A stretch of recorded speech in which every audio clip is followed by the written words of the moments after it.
So when it comes to optimizing and improving our sleep, one of the first things that we can look at is our sleep environment, basically the room in which we are sleeping in, and looking to see what changes we can make in this bedroom in order for us to give us the chance to have the best quality sleep. So the first thing that we look at is lighting. We want to make sure that the room is as dark as we can make it. And part of the problem that we run into a lot of times with this is, light that we get coming in from the windows, because you have street lights and things like that that can cause issues. And one of the things that you can do with that is just simply get blackout curtains. Get some good quality blackout curtains will really take care of this. Sometimes you can go the route too, which is something that we have done, is where you double it up, where you get two of them that you kind of put together, and it works really well in order to blocking out the light. You want to make sure as well that you're blocking any light that's coming from electronics or anything like this. It's one of the things I've always personally found it to be very annoying, but you always have, like, if you have a TV in your room or something like that, there's a light that's on, that turns on. You have the little red or little blue light that turns on when the TV is off, which is really annoying because sometimes those let off a lot of light. It's kind of surprising sometimes how much light those let off. But when you have if you have a pitch black room and then all of a sudden you have this little blue, which is even worse, a little blue or red light that's kind of shining on, not a good thing. And so get those covered up, give those covered up any way that you can, just to be able to get as little light in the room as possible. Next, what we want to look at is we want to look at the temperature of the room.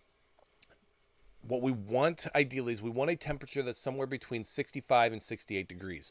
The reason for this is simply because it helps promote a deeper sleep, because our body temperature actually needs to drop a little bit in order for us to sleep. That's part of the process that happens when we lay down to go to sleep, is our body temperature drops. I'm sure some of you maybe have kind of noticed this, during the summer months when it is really hot and everything, it can be a little bit harder to fall asleep because we're not able to cool down enough. We're not able to bring our core body temperature down enough in order to actually get some good sleep and actually go to sleep. And so if we can help facilitate this a little bit by dropping the temperature in the room, again, to about 65 to 68 degrees, we can help promote that drop in core temperature, just a little bit that it needs in order for us to get to sleep and actually stay in a good deep sleep. The next thing that we can kind of pay attention to there is noise. And what I mean by noise is it's going to be a little bit dependent upon the person. For some people, noise means eliminating all noise and you need a dead silent room.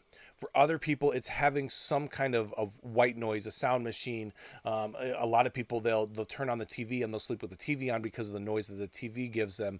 Or you can use a fan or something like that to give some kind of a little bit of a noise barrier, which it can be soothing in a way, but the other thing that it does too is it blocks other noises. So if you've got a sound machine or something that you have running, it helps block noise that's coming from outside. It helps block noise that's coming from, if you live next to a busy street or something like that. And it can be really beneficial in that way of just kind of drowning out some of the things that might wake you up a little bit.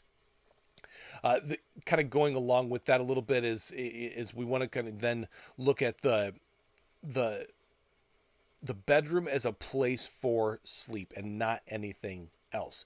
This is a problem that a lot of times we kind of run into, where the bedroom can turn into kind of a workstation of sorts, or it turns into the place where we do other things outside of just sleeping, which not necessarily a problem for everybody, but I always discourage using the bed for anything other than sleeping, really. Just simply because of the fact, when you do so, you're creating kind of the signal to your brain that, okay, when we get in bed, it's time to do other things. When we get in bed, it's time to do some work, or it's time to it's time to wake up and start, pay attention to a TV program or something like that. And so we want to limit to the bed to just the few things that it's made for, and the use of it is for. Otherwise, we can create this problem there where we become more alert when we get in bed, which we definitely don't want, because then we're not sleeping at all.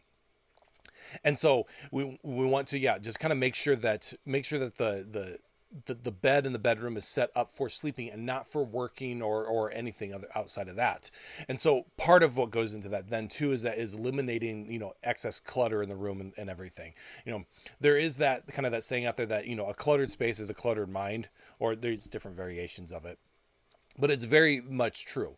And a lot of people will find that if your room is a mess and kind of cluttered and just there's things that take you away from being able to focus on actually sleeping because your mind is too busy, kind of being distracted by the mess that's around you.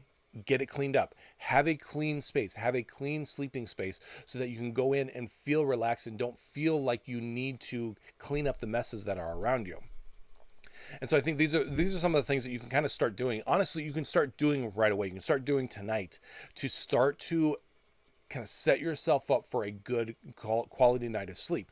The environment is where we need to kind of address first and foremost, because sets the stage for us being able to get some actually good rest and what we're needing. So if you guys are interested, what I'm going to do is I'm going to put together, I'm going to have a little kind of checklist for you. I'll put down in the description below a little checklist that you can get just to kind of go through and see, like, can check off how well your room is set up right now and what some steps are that you can do in order to have it set up a little bit better so that you can actually get some good quality sleep and set yourself up with that foundation. So check that out if you guys are interested. Otherwise, I will talk to you guys in the next video.